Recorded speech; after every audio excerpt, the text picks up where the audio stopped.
On a fait 1 an d'émission, enfin 1 an 9 épisodes parce que vous savez que j'ai pas fait un épisode par mois. Et donc sur ces 9 épisodes, on a traité soit d'œuvres dans leur totalité, soit d'œuvres sous un certain angle assez spécial, mais surtout on a pas mal traité du début de certaines œuvres. À quel point les débuts reflètent la qualité complète de l'œuvre et sont parfois même annonciateurs de choses bien plus grandes. Et pour commencer cette saison 2, on va continuer sur ce chemin en s'intéressant pour la première fois à une nouveauté qui est donc sortie très récemment, elle est sortie environ il y a moins d'un mois au moment où j'écris ces lignes, Oshinoko chez Kurokawa. On va donc s'intéresser aux 2 premiers tomes et à quel point ils sont déjà très révélateurs de la qualité du manga, mais en même temps très différents du reste. Bonjour à tous, vous êtes bien dans les Amas Chroniques, l'émission qui analyse la pop culture sous différents angles, et dans le premier épisode de cette saison 2, on s'intéresse à un manga du nom de Oshinoko, d'Aka Akasaka et de Mengo Yukuyari, disponible chez Kurokawa, et dont on va analyser les 2 premiers tomes.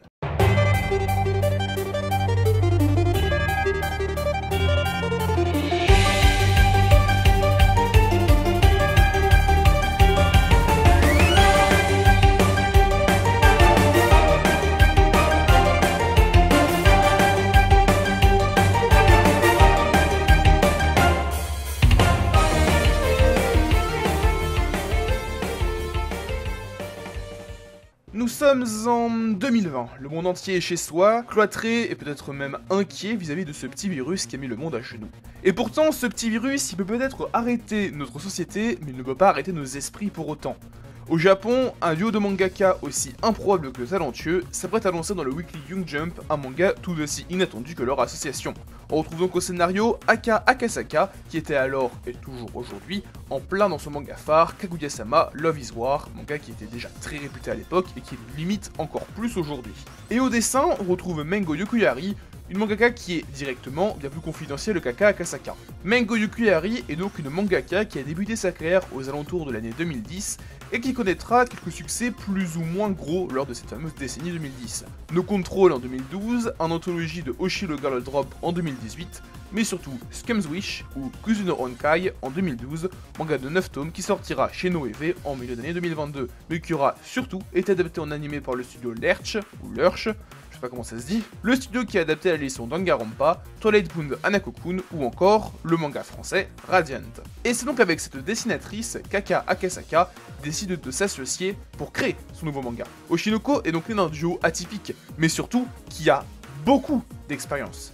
Les deux ont débuté leur première série à l'été 2011, et donc un duo qui a de l'expérience, surtout autant d'expérience, on parle quand même de près de 10 ans d'expérience au moment où la série a été lancée, ça favorise plusieurs choses, notamment au début d'une œuvre, le moment qui est limite le plus important, puisque c'est là que tu poses toutes tes bases narratives, que tu vas construire ton récit, et surtout que tu vas attirer les premiers lecteurs. Alors, l'inverse n'est pas totalement faux. Un mangaka qui est complètement inexpérimenté, ça peut aussi avoir ses bons côtés, notamment d'un point de vue expérimentation, vu qu'un duo qui est plus expérimenté, enfin un mangaka qui est plus expérimenté, pas forcément un duo, aura plus tendance à faire dans le classique, à se reposer sur une formule qui est peut-être plus efficace, et parfois, peut-être même que ces innovations seront en elles-mêmes assez classiques par rapport à des mangaka qui débutent, bien qu'en soi c'est pas non plus totalement vrai, il suffit de voir Tatsuki Fujimoto par exemple. Et globalement, vous avez compris là où je vais en venir. Un duo qui a de l'expérience, généralement, ça donne de meilleures bases, car tu pars sur quelque chose que tu connais déjà, que tu as déjà fait plusieurs fois, et que donc tu maîtrises mieux. Là où un duo ou un mangaka qui a peu d'expérience a, je dirais, autant de chances de te sortir un travail très abouti que quelque chose qui ne ressemble à rien. Ce qui n'est heureusement pas le cas de Oshinoko. Car non seulement on a affaire à un duo de mangaka qui maîtrisent leur média, les deux ayant une dizaine d'années d'expérience au moment où commence l'œuvre, mais on a aussi un duo de mangaka qui maîtrise le sujet de leur manga.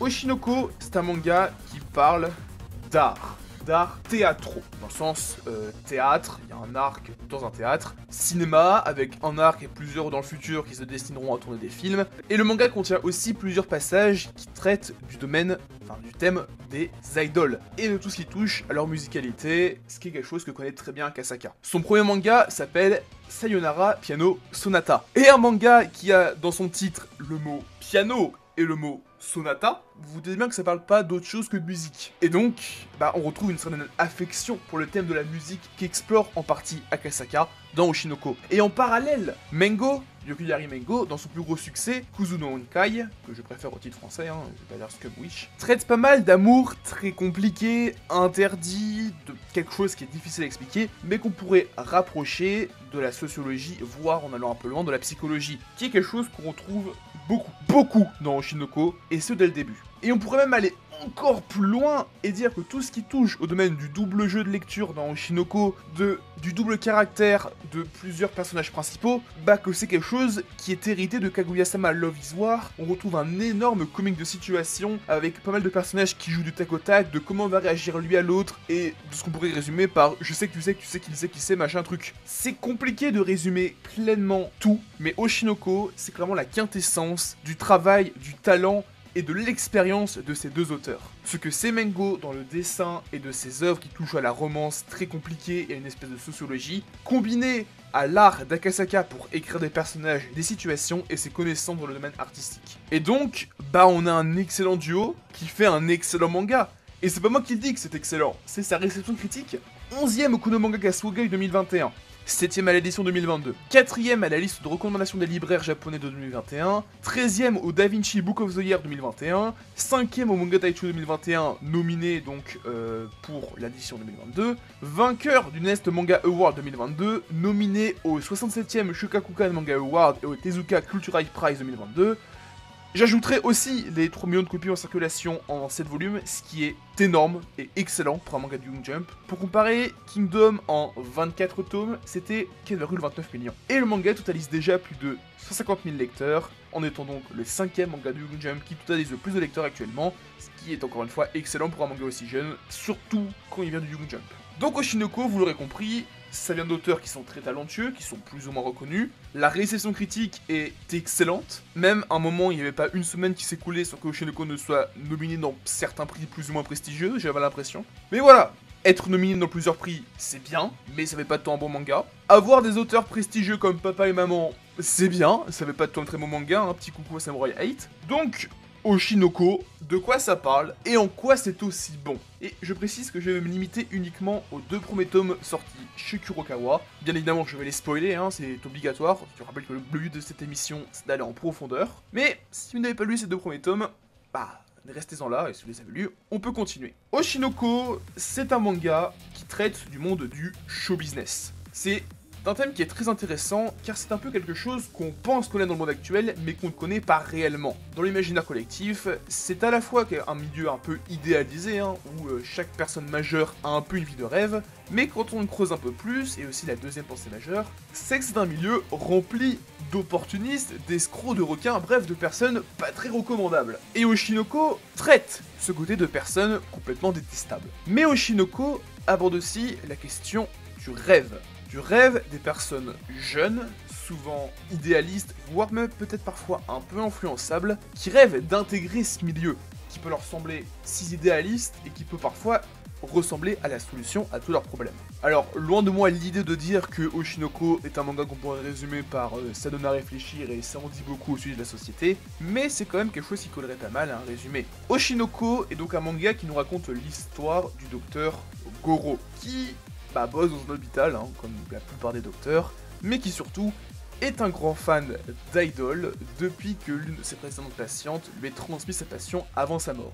Sauf qu'un beau jour, il se retrouve à assister à la grossesse de l'idol qu'il affectionne par-dessus tout, Ai Oshino, qui n'a alors que 16 ans. La grossesse se poursuit, elle arrive gentiment à son terme, mais au moment où Ai accouche de ses jumeaux, Goro se fait salement assassiner et se retrouve par une petite pirouette scénaristique réincarné dans l'enfant d'Ai. C'est donc la mort du docteur Goro et la naissance d'Aquamarine Oshino, un enfant qui cherche à se venger, mais qui surtout va peut-être devenir le plus grand acteur de l'histoire. J'en dirai pas plus, même si bon, je viens de vous spoil tout le tome 1 en fait. D'ailleurs, gardez en tête que ce tome 1 est complètement aux antipodes de la suite de la série. Et c'est pas un souci de qualité comme ce qu'on avait pu traiter avec Dead Luck par exemple. Là, c'est clairement quelque chose qui est voulu par Akasaka. Le tome 1 sert de gros incipit. Il introduit les concepts majeurs de la série, déjà cette idée de réincarnation, mais surtout, il sert de gros incipit. Et c'est dur d'innover sur un incipit. C'est très dur, car il existe des schémas narratifs qui font très bien le travail, alors pourquoi changer une formule qui marche ? Et ce qui est si intéressant avec le début d'Oshinoko, c'est que certes, il innove sur la forme de son Incipit, mais le fond reste très classique en se contentant d'intégrer ce que doit intégrer un Incipit à son récit. Akasaka va se servir de son Incipit pour intégrer ce qui sera au cœur de son récit, en piochant dans plusieurs genres. Romance, un peu de gag manga, on l'a dit, un côté un peu documentaire, un certain côté isekai avec le délire de réincarnation. L'Incipit de Shinoko, ça ressemble à un espèce de gros résumé, et c'est ce que doit être un Incipit, car c'est censé donner envie d'acheter la suite après avoir lu le tome 1, et rien que pour ça, c'est une excellente réussite. Mais, je l'ai dit, l'Incipit de Shinoko innove. Il innove sur sa forme, pas sur son fond, car chaque chapitre de ce tome 1 sera introduit par un flash forward qui nous montrera des personnages du manga qui sont introduits dans le tome 1 plusieurs années après. Et c'est très couillu comme situation. Un flash forward, c'est l'inverse d'un flashback. Ça, je pense que vous le savez. Là où un flashback nous montre le passé d'un personnage, un flash forward nous montre généralement un petit bout de son futur. Car oui, il faut pas trop en montrer, sinon ça ne sert à rien et ça enlève toute tension narrative. Sauf que là, Oshinoko, c'est pas une œuvre qui allait être complète dès le début. Vous le savez peut-être, mais un manga, ça s'écrit semaine après semaine, ça se publie semaine après semaine ou mois après mois. Et donc, t'es souvent assez sujet à des problèmes de publication, des changements de publication, voire même si ça marche vraiment pas ou que t'as des graves problèmes personnels, à une annulation. Et donc, voir un auteur débarquer comme ça, te sortir en 9-10 chapitres, plus de 5 flash forward, ce qui est énorme, ça montre qu'Akasaka, il a quand même une sacrée paire de dévoiler tout ça d'un coup, et ce qui en même temps nous donne envie de continuer. Car forcément, dans un flash forward, les personnages font référence à des événements qui ne sont pas encore passés pour nous, mais qui sont passés pour eux. Puisque eux sont dans l'après, là on est dans le présent. Et ça crée une forme d'attente parfois assez malsaine, car il arrive que dans ces flash forward soient abordées des thématiques assez sombres, et je ne dirai rien. Mais parfois, Akasaka nous prend même à contre-pied, en nous intégrant directement un événement qu'il a teasé. Par exemple, j'en dirai pas trop, mais un flash forward de ce tome 1 nous parle d'un événement qui se passe dans le chapitre en question. Ce qui peut sembler assez contre-productif, vu que en soi ça pourrait nous détruire toute attente dramatique, mais en soi pas du tout. Car on s'attend lors de flash forward à ce que l'événement en question soit traité plusieurs, tomes, voire à la limite chapitres après. Mais là non, il n'y a même pas une dizaine de pages entre l'introduction future passée d'un événement, j'espère que vous m'avez compris, et l'événement en question. Et donc ça crée un espèce de jeu d'aller et de retour entre ces différents flash forward et ces événements, et je pense aussi qu'Oshinoko, c'est une œuvre qui va énormément bénéficier lors des relectures, qui va notamment encore plus s'approfondir, devenir meilleure, devenir plus profonde et plus intéressante lors des relectures, lorsque le manga aura suffisamment avancé pour que tous les flash forward soient intégrés, développés, voire même complètement conclu, dans le sens où chaque événement sera introduit dans l'histoire. Donc à voir dans le futur si Akasaka réussit bel et bien à traiter tous ces événements, même si, pour ne pas spoiler, il en a déjà traité une très grande partie au moment où le manga en est actuellement au Japon. Et il y a un dernier élément dont on n'a pas parlé, oui, cette chronique va être assez courte par rapport aux précédentes, je vais essayer un peu de baisser le rythme et la durée des vidéos, c'est très long à faire. Ce dernier élément dont on a très peu traité, c'est l'aspect documentaire. Et là où je m'attendais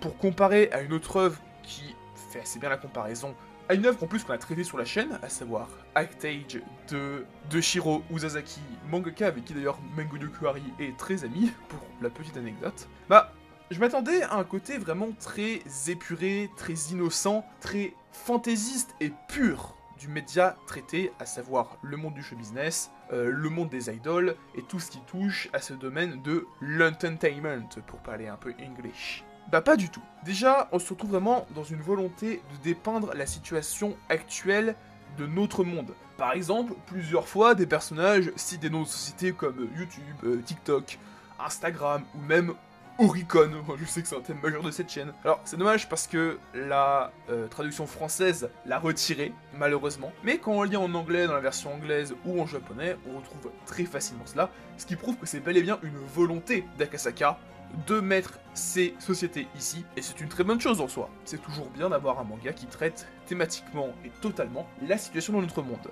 Et pour aller un peu plus loin dans cette analyse de l'aspect documentaire, même si je le referai dans les futures chroniques sur Oshinoko, car j'en referai quand le manga sera plus avancé, il y a des arcs qui sont très durs à lire. Pas dans le sens qu'ils sont mal écrits, mais dans le sens qu'ils sont durs émotionnellement. C'est déjà un peu le cas dans ce tome 1, notamment à la fin avec un cliffhanger qui est très badant, on va pas se le cacher. Mais c'est aussi quelque chose qu'on retrouve à la suite, dans la suite du manga, avec des arcs qui sont, je dirais, très froids dans leur manière d'être écrits. On retrouve un arc par exemple qui traite de la thématique du cyberharcèlement, avec une célébrité qui se fait notamment un peu harceler. Alors, loin de moi prétendre l'envie et l'idée que j'en fais partie, hein, je n'ai que 1000 abonnés sur cette chaîne YouTube, c'est rien du tout, mais je pense qu'on a tous eu un rapport plus ou moins éloigné avec le harcèlement, peut-être même le cyber, c'est d'autant plus facile aujourd'hui avec l'accès aux réseaux sociaux, et ça crée une sensation très étrange de se voir relié comme ça à une telle œuvre via quelque chose qui est présent dans notre monde, ça on ne peut pas le nier, c'est bel et bien là, mais qui est en même temps très sombre et qui est quelque chose qu'on souhaite tous éloigner le plus possible de notre monde. Et au final, on a une œuvre qui est fantastique. Fantastique dans le sens le plus littéraire du terme. Alors, petit rappel des faits pour ceux qui auraient quitté l'école il y a longtemps, ceux qui n'ont pas encore traité. Le fantastique, c'est un genre littéraire qui se caractérise par l'introduction d'un événement qui nous est inhabituel, dans un cadre réaliste. L'exemple qui pourrait être le plus parlant de fantastique, ça pourrait être Harry Potter. On découvre une société parallèle à la nôtre, où la magie est une norme, mais pour nous, ça ne l'est pas. L'inverse du fantastique, c'est le merveilleux, où les éléments fantastiques et donc irréels et un peu étranges sont la norme. Et là, on pourrait citer bon nombre de Neketsu, où, la magie, c'est quelque chose de normal. Par exemple, Fairy Tail, c'est un récit merveilleux. Oshinoko est un récit fantastique. Et là où plusieurs des récits fantastiques se contenteraient juste d'intégrer ça comme ça et d'après l'oublier, Oshinoko il fait régulièrement la référence, notamment vers la psychologie du personnage d'Aquamarine, qui reste tiraillé entre son ancien lui, Goro, et le nouveau lui, Aquamarine Oshino.